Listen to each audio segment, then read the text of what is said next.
Star Wars: The Old Republic is a free-to-play MMORPG set in the Star Wars universe and is run by EA and BioWare. This game released on December 20th, 2011, and it still has maintained a solid player base to this day, albeit it isn't as popular as some of the other MMORPGs out there.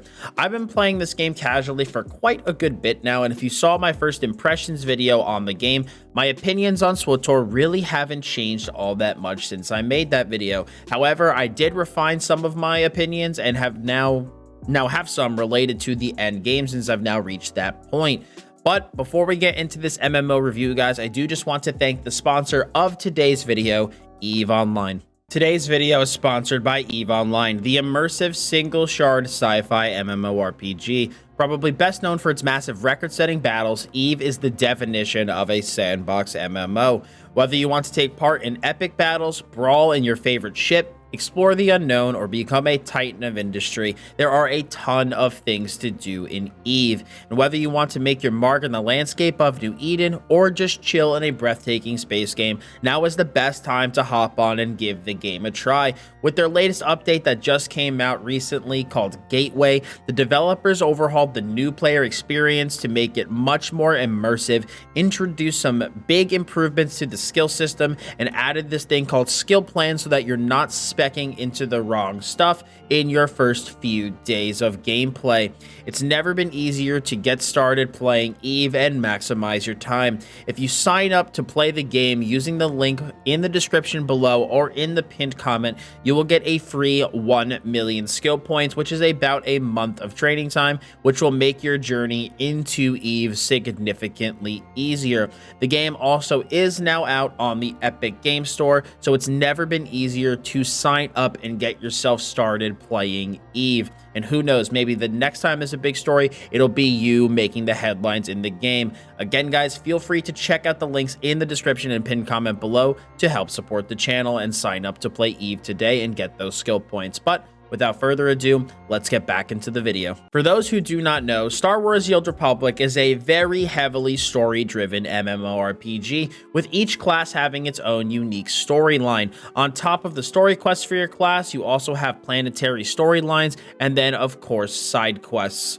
Every interaction in SWTOR's questing is totally voice acted, and you get the ability to respond as your character during these story quests, favoring dark side reactions, light side reactions, or even being a more gray character, responding to how you feel is appropriate in any given situation. The game currently has a max level of 75, which will increase to 80 with the new expansion coming out, and is a theme park MMO. Although if you do want to go back and do old zone content, the game will scale your level down to that zone. The game has two factions, the Republic and the Empire, with each faction having 4 classes. Since each class has 2 advanced classes or subclasses, you therefore have a total of 8 classes. The classes on the factions also mirror each other as well, so for example, a Sith Inquisitor is going to be extremely similar to a Jedi Counselor, but there will be some extremely minor differences. These advanced classes also do have 3 specs, giving you a ton of class options available to you.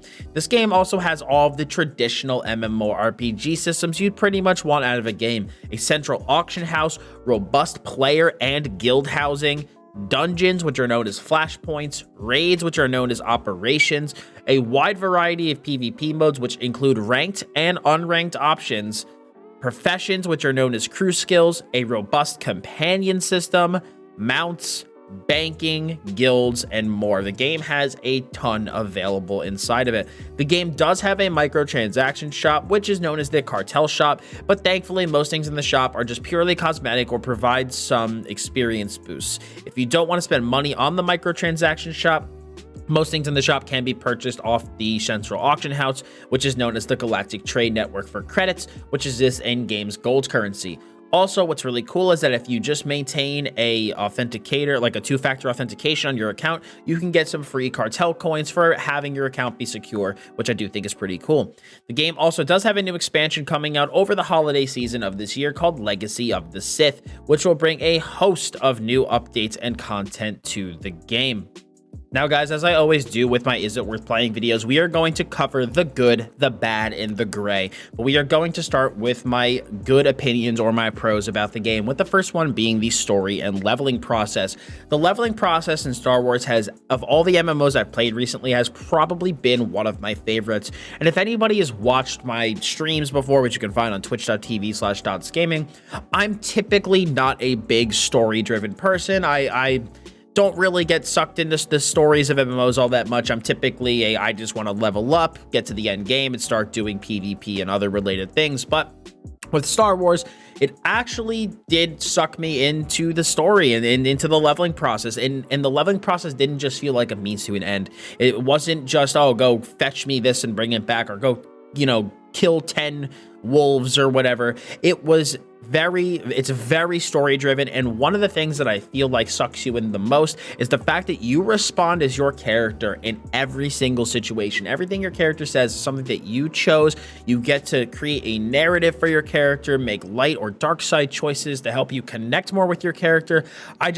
I felt a lot more attached to my guy during the leveling process compared to how I felt in other games, and I think it is because the questing and story is just so well done, and in my opinion, it is easily one of, if not the strongest part about Star Wars: The Old Republic. And you have your class story that you can play throughout your leveling process, and then eventually you can get into the DLC stories, which have all been fantastic so far. Another thing that I like about the game is the adaptive gear vendor. The way that gear works in SWTOR is that you have a base piece of gear, which is called a shell, and you can basically put these things called like augmentations inside of the gear, which help give it its stats.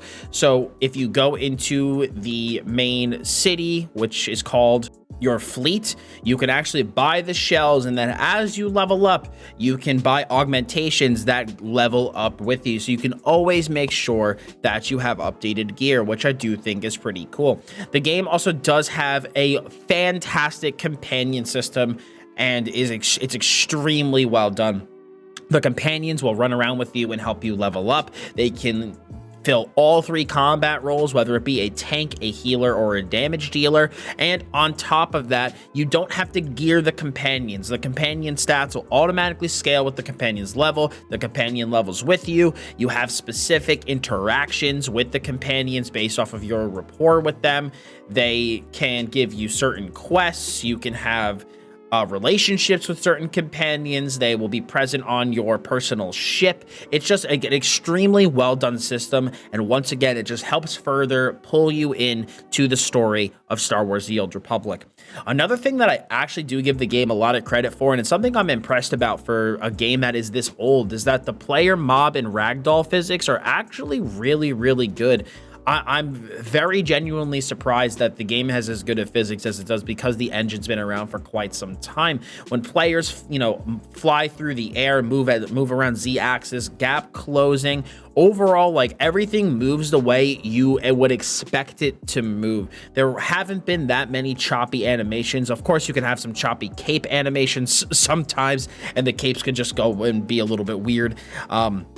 But overall, the actual ragdoll physics of the game are actually very impressive for an engine this old, and it's something that will not detract from your experience. Because I feel like when these physics things are bad, it can really kind of pull you out, because it's just so hard to look at, but it is very well done. The next thing that I have is there is a wide variety of class playstyles. Like I mentioned earlier, each class has 2 subclasses or advanced classes, which each of those then having 3 specs, which could fill a variety of roles. But it just gives you a ton of play styles, and then even past that, you have different talents that you can choose from, with up to 9 talent choices being available, so you really can get in and customize your character. Kind of think of it like WoW, where you have the different specs, and then you can choose different talents based off of your level and whatnot. It's kind of similar in that regards, but it does, of course, have its differences. My next pro is that the UI customization in the game is absolutely fantastic. This gives me some big Eastern MMO vibes with how you're able to customize the user interface, and overall, I do think it is extremely well done. Sometimes, though, keeping track of debuffs on your enemy can be a bit of a pain, because certain things don't appear on the nameplates. They only appear on the unit frame, wherever you have that so that can be kind of a pain. It could also be kind of hard to see what your opponents are doing, so that could be a bit better. But overall, I do think the UI customization is fantastic. Another thing is that the story questing with friends is really, really well done. If I'm questing with a friend and they're in my party and I'm going through a sequence where I'm talking in one of my quests and going through all of the dialogue for that, my friend is kind of like chilling in the background with my companions. And I know it's such like a little detail, but it makes it feel more immersed. A lot of games, you feel like if someone you're partied with, they wouldn't be present in the dialogue or in the story. You wouldn't be able to see them until you come out of like the interaction with the NPC. But just like, I don't know, I feel like the fact that you see your friend and your companion just chilling in the background, waiting for you to do whatever you're doing, it's just a nice little touch that kind of brings you into the game that much more. Another pro that I have is that the zones do scale so that you don't just totally blow through content when you go back to a lower level zone. Of course, when you have the really good gear, you're still going to be dealing a significant amount more damage to mobs, but it's not like WoW where you're just going to be completely one-shotting everything. So the zone scaling does help keep the older zones a bit more relevant. Another thing that I like is that dungeons in this game do have story modes. Throughout your leveling process, you will have to do certain dungeons for your class storyline, and you are able to do a story mode version of those dungeons where basically it's you, your companion, and then a droid, and you're able to solo those dungeons. The thing that I do like about them, though, is that they're not completely pushover. One of the dungeons I remember running throughout my leveling process, I actually died a couple times during it and really needed to make sure that I was paying attention to mechanics. And so I do appreciate that it's not just a complete pushover, and that it does kind of respect your intelligence a little bit by having a some modicum of difficulty during these dungeons. Again, some are obviously way easier than others, but some do have some challenge to them. Another thing that I'm very excited for coming out with the new expansion is loadouts. You're able to save gear, cosmetics, abilities, and more, making it that much easier to swap between character builds on your character. Another pro that I have is the way that Flashpoint parties are put together.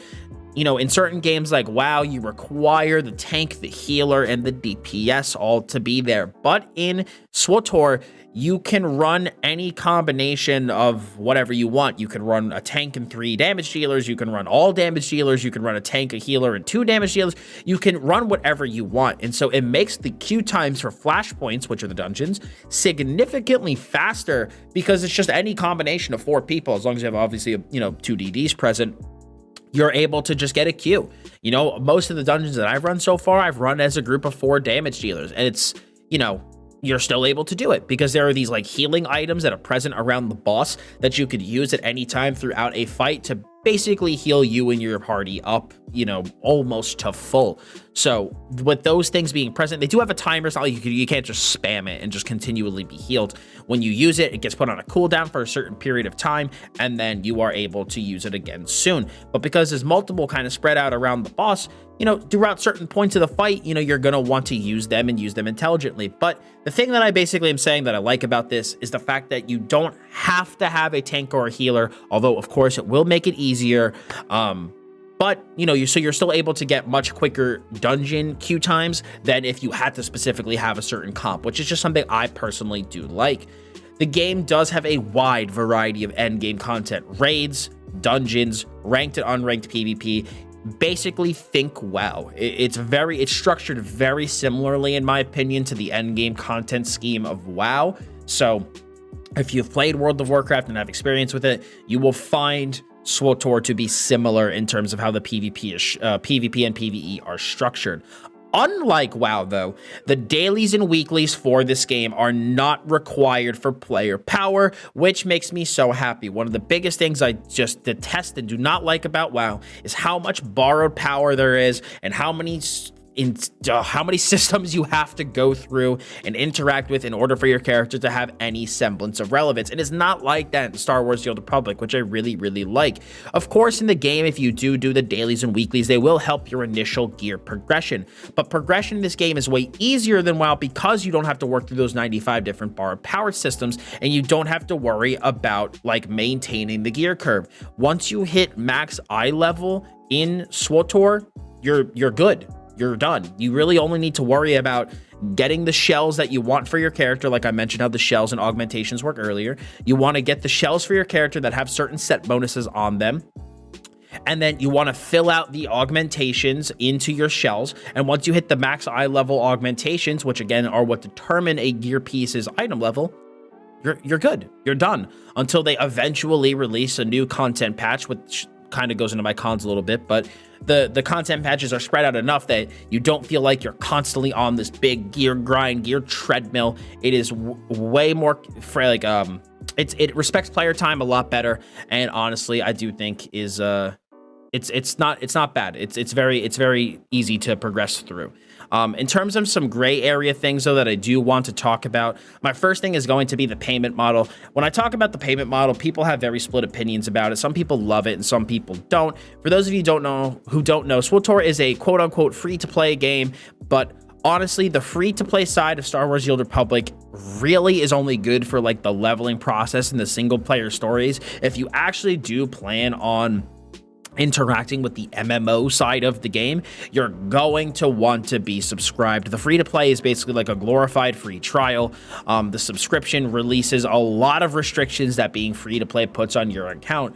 But one thing that I do like that Star Wars does with the payment model is that once you are no longer subscribed, you do not lose any of the content that you have unlocked. You keep all the DLCs, you keep all the expansions, you keep everything that was unlocked if you did sub for a month. So I do recommend that everybody sub for at least 1 month because it will unlock all the content for the game. And when that subscription runs out, you get knocked down to preferred status instead of free-to-play status, which has significantly less restrictions still than free-to-play.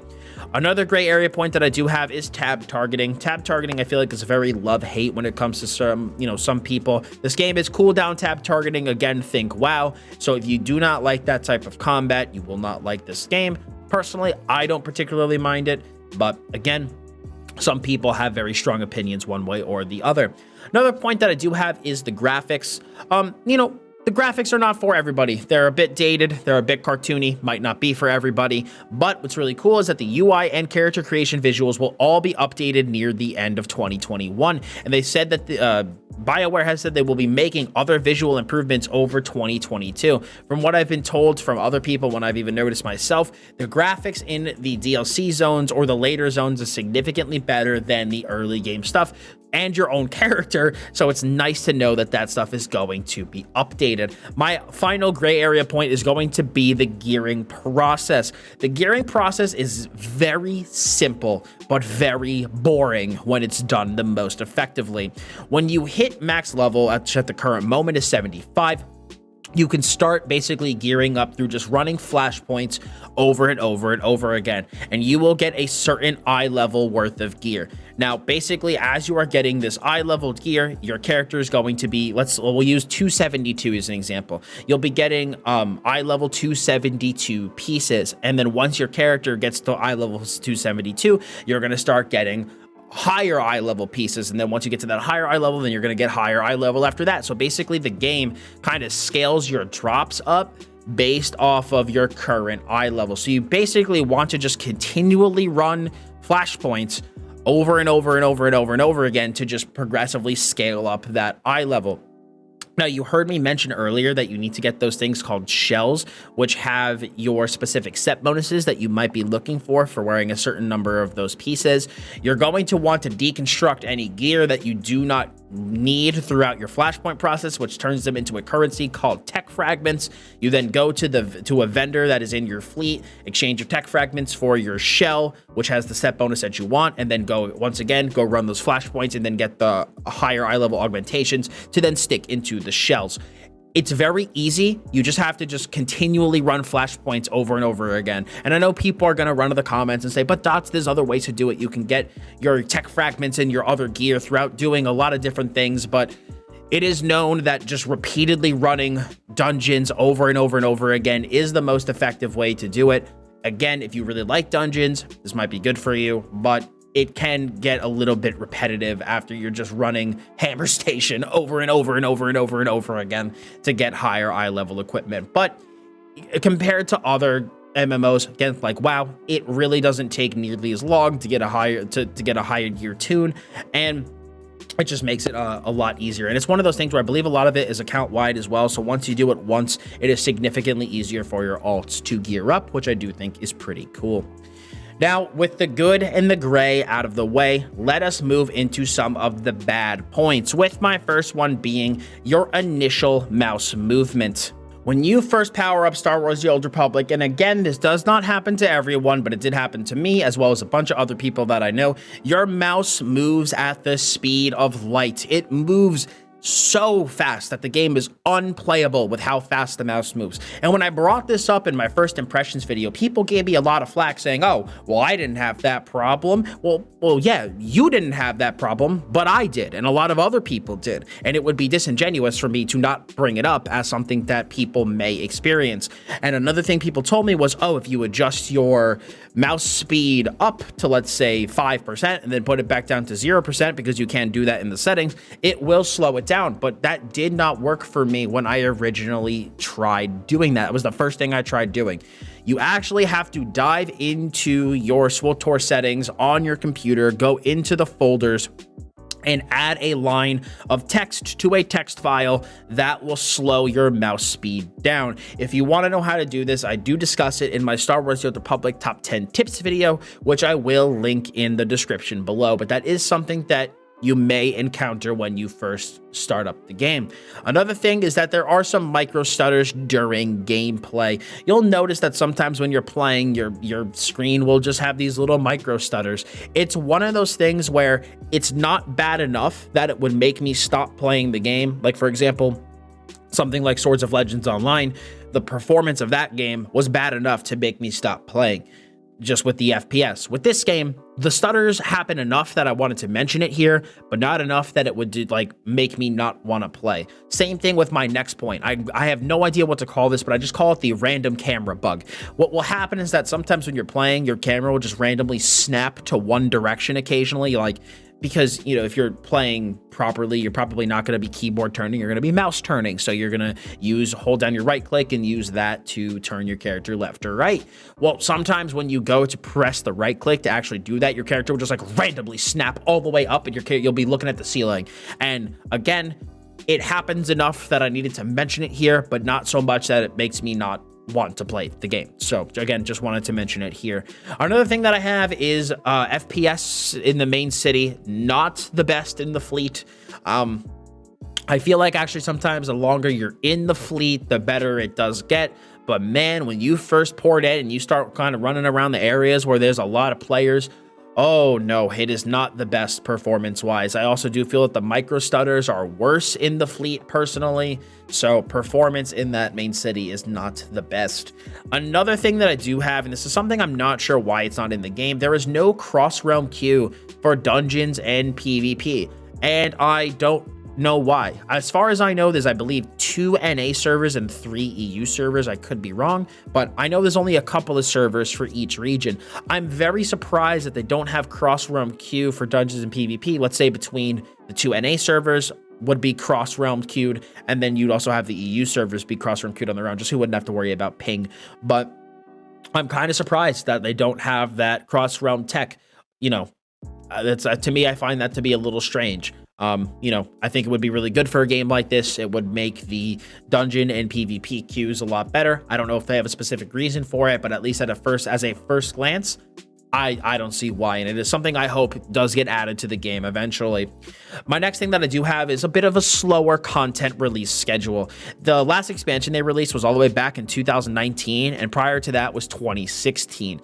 The game is still being maintained and developed by BioWare actively, as can be seen by the upcoming expansion at the end of 2021, and all of the extra content that will be released over 2022. But content in the game definitely does not have a history of being released as often as other MMOs. Thankfully, though, there's already so much content in the game, and with each base class having their own class story, there is in all the DLC stories you have to do there, the PvP, the PvE, there is so much content that you have to tackle as a new player before you even need to worry about having a content drought, especially when you combine that with everything that's coming out next year, that I wouldn't even worry about this too much. But again, it is something I did want to mention.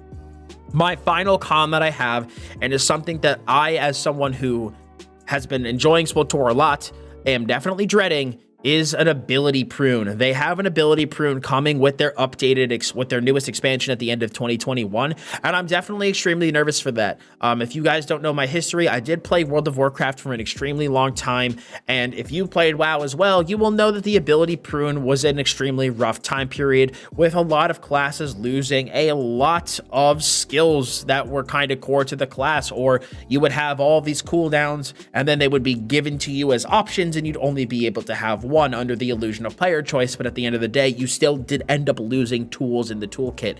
And don't get me wrong, I don't think an ability prune in theory is necessarily the worst thing. I can say from playing the game already, there are definitely some skills on my Inquisitor that I don't necessarily need and I would consider basically a little bit extra. But the problem with an ability prune is that if it's not done right, you end up just feeling like you're losing functionality and losing power on your class rather than having the rotation simply cleaned up or having extraneous skills be removed. So this is something I'm definitely nervous about, and it is something that I hope BioWare takes its time with, because if this is done wrong, it could be a big detriment to the game, which is a shame, because I do remember on one of my streams talking about the fact that I love how I have all these cooldowns that I have access to, and I have all these different abilities for all these different situations. Then to hear that they're looking to potentially prune some of those out, I do find to be a bit disappointing. But again, we will see how this ends up going as we get closer to the expansion release. This could be something that either makes the rotations and the classes feel a lot more cleaned up and streamlined, or it could simply feels like they took some toys away from you. So we'll have to see how that goes. Now, overall, guys, do I think Star Wars: The Old Republic is worth playing? I think if you're looking for a game that's very similar to World of Warcraft, but without all of the BS borrowed power systems and having to progress through 95 different things and have all this chores that you have to do, and as well as a significantly better single-player experience, SWTOR will suit your needs very, very well. And overall, I actually think Star Wars is one of the better MMOs that are out right now, at least for like in terms of tab targeting ones too. And I've been having a lot of fun playing with it, and I do think it is an extremely underrated game right now, and I'm looking forward to see what they have planned with their expansion release in 2022. And one thing that people have asked me about in relation to this game is, do you need Star Wars knowledge to play the game? And in my opinion, you don't need to know anything about the Star Wars universe to play the game. In fact, prior to actually playing this, I had next to no Star Wars knowledge really at all, besides what like a regular average person would know. And after playing the game, I actually started to watch the movies, and it was cool to see planets and people I had interacted with in the game in the movies. So I do enjoy the game a lot and do think it is worth your time if you're looking for a game that is, you know, similar to WoW in a lot of ways, but without a lot of WoW's BS, and with a significantly better single-player experience, companions, and all the other stuff that I did mention here in this video. But guys, with that all being said, that is going to be it for me today. I hope you all enjoyed this review. What do you guys think about Star Wars: The Old Republic? If you have played it before, please leave your thoughts in the comment section below. Feel free, guys, if you did like this, to leave a like on it. If you have any, if you guys want to see more, I'm like mixing myself up with my outro here. If you guys want to keep up to date with more MMORPG content, feel free to hit that sub button as well as hit the bell to keep those notifications on. And guys, do not forget to check out the sponsor EVE Online with the link in the description or pinned comment below. Thanks so much for stopping by today, guys. I do very much appreciate it. As always, I'm Dots Gaming, and I'll see you all in the next video.